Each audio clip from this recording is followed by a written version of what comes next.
Notre pays est né sous la forme d'un État colonial esclavagiste qui a volé les terres des Amérindiens, la force de travail des esclaves africains et qui a décimé les deux communautés. On a 2 siècles d'esclavage avant la guerre de sécession qui a instauré un apartheid. Et on a eu la terreur chaque jour, de chaque année, de chaque décennie, pendant 1 siècle après la fin de l'esclavage. On pense à l'affaire Dred Scott, quand le président de la Cour suprême des États-Unis a décrété qu'un noir n'avait aucun droit qu'un blanc devait respecter. Le lynchage d'Emmett Till a été le déclencheur pour moi. C'était un garçon de 14 ans qui vivait à Chicago et qui était venu voir sa famille dans le Mississippi.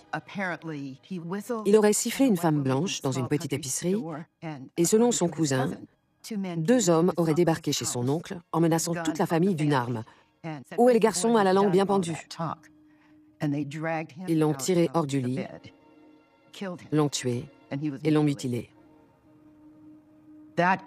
Cette image est entrée dans tous les foyers noirs des États-Unis.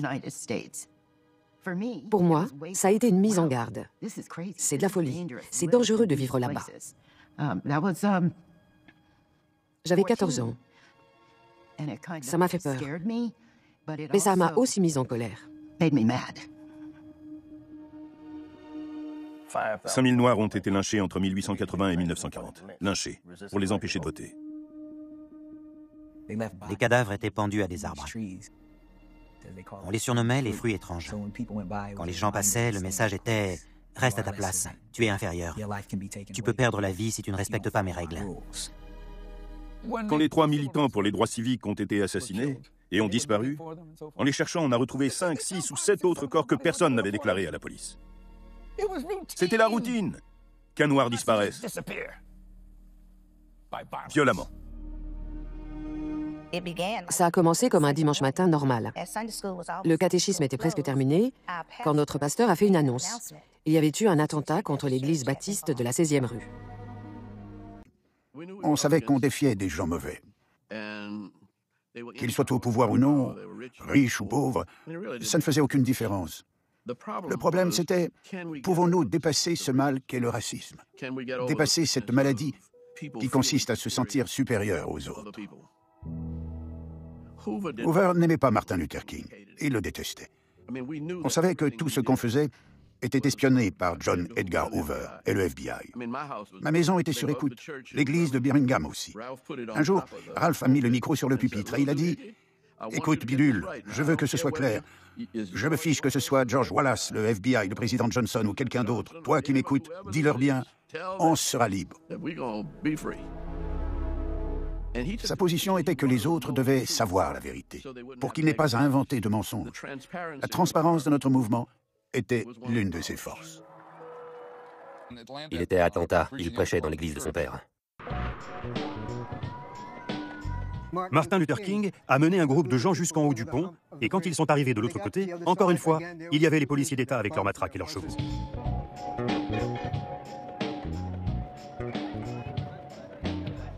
Quand on a traversé le pont et qu'on a vu la police, le Dr King nous a demandé de nous arrêter et de nous mettre à genoux. Tout le monde s'est agenouillé, et il a demandé à 2 personnes de réciter une prière.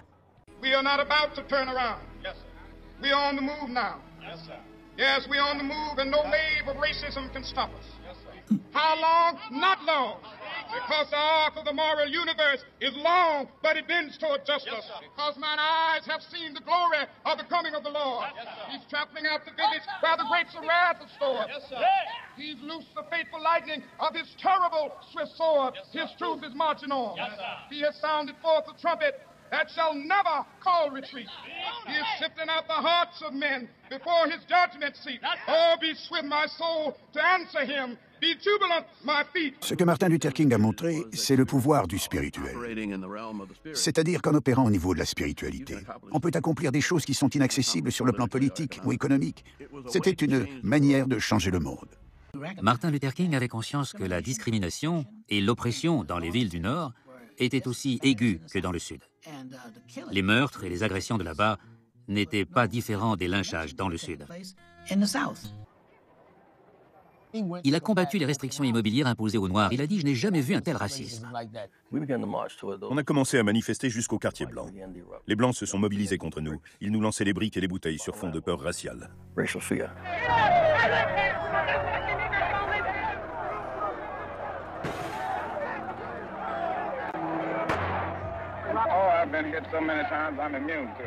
Les gens aiment l'idée du changement, plus que le processus du changement.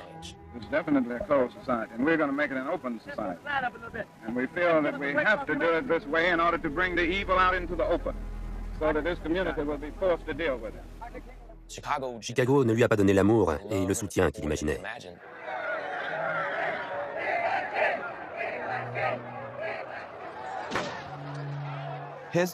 Son expérience à Chicago contre les taudis a été un échec. Il y avait des taudis quand il est arrivé, et ils étaient toujours là quand il est reparti.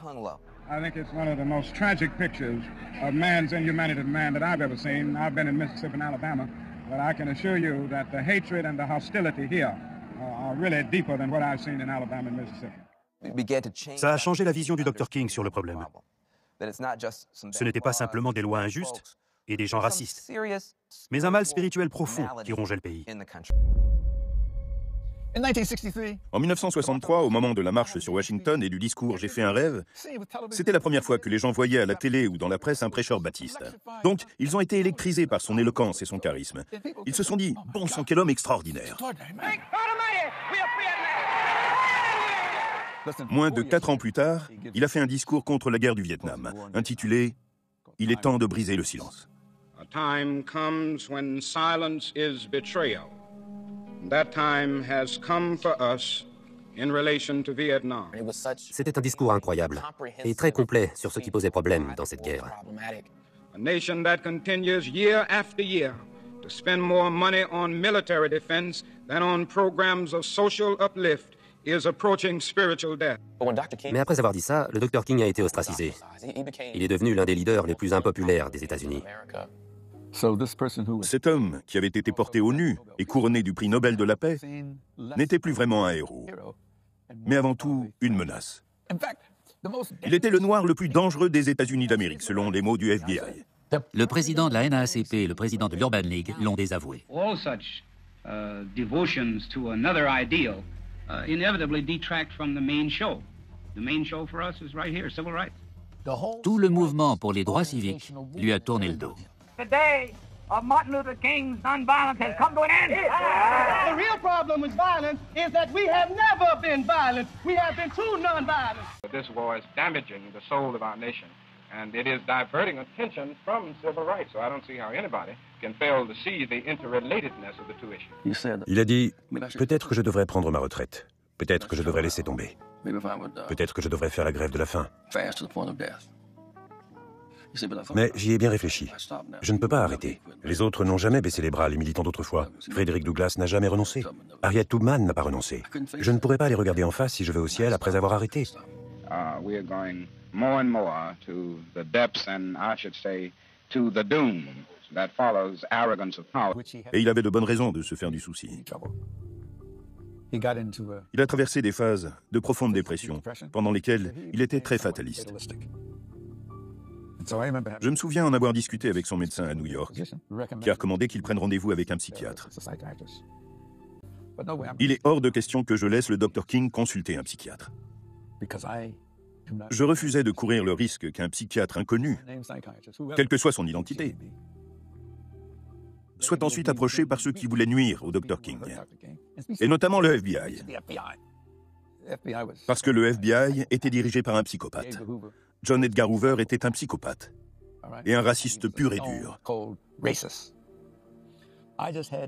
J'imaginais déjà que le FBI apprenne qu'il avait consulté un psychiatre, qu'il aille le voir et le manipule pour le faire parler. Ensuite, le FBI et Hoover auraient su tout ce qui aurait été dit pendant la consultation.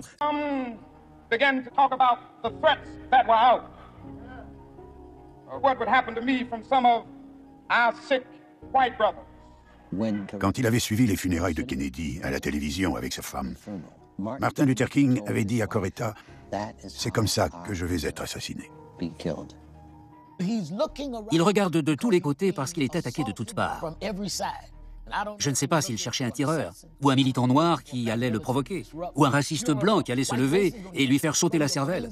Tout pouvait arriver. Quand vous savez que vos jours sont comptés, où que vous alliez, vos yeux cherchent partout. On voit son regard qui balaye tout le temps la salle. Il guette de tous les côtés, en haut, à gauche, à droite. À un moment, il semble avoir franchi le pas vers l'acceptation de son sort. Voilà, je suis arrivé à la fin. Quand il dit « je m'en remets à la volonté divine », ça me donne des frissons dans tout le corps, à chaque fois. Il avait compris qu'il n'avait vécu et survécu que par la grâce, la miséricorde et le pardon de Dieu.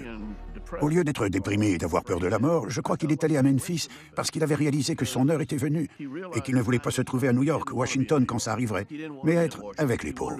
Je pense qu'il savait quelque chose que nous ignorions. Il savait que la fin était proche. Like anybody, I would like to live a long life. Longevity has its place. But I'm not concerned about that now. Malgré la pression qui pesait sur ses épaules, son message était « Je vous le dis, nous allons y arriver. Ne renoncez pas. » Sa détermination n'a jamais été ébranlée. And I've seen the promised land. I may not get there with you, but I want you to know tonight that we as a people will get to the promised land. On lit beaucoup de choses sur son visage. On voit son esprit, un esprit fatigué, mais toujours combatif. So I'm happy tonight. I'm not worried about anything. I'm not fearing any man. Mine eyes have seen the glory of the coming of the Lord. Nous pouvons choisir pourquoi nous mourons. Martin était clair sur la cause pour laquelle il était prêt à mourir. Si on voit une fuite dans la toiture, on sait qu'il vaut mieux la réparer. Pourquoi on ne comprend pas que c'est vrai aussi de la société? Quand on voit l'oppression dans notre vie quotidienne, pourquoi penser qu'on peut fermer les yeux? On ne peut pas dire qu'on n'a pas été à la hauteur de son message. Mais on a beaucoup d'obstacles à surmonter. C'est une immense bataille. C'est un problème systémique, profond, historique.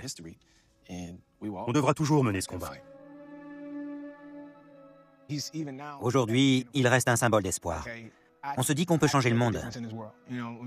Quand vous répétez à vos enfants, tu peux être quelqu'un, tu peux changer le monde, être le changement que tu veux voir dans le monde, ils vous répondent non, je ne vais pas y arriver.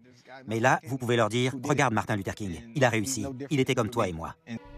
Le plus important message du Dr King n'est pas « j'ai fait un rêve », mais plutôt quand il a dit « je ne laisserai jamais un homme me rabaisser au point de susciter ma haine ».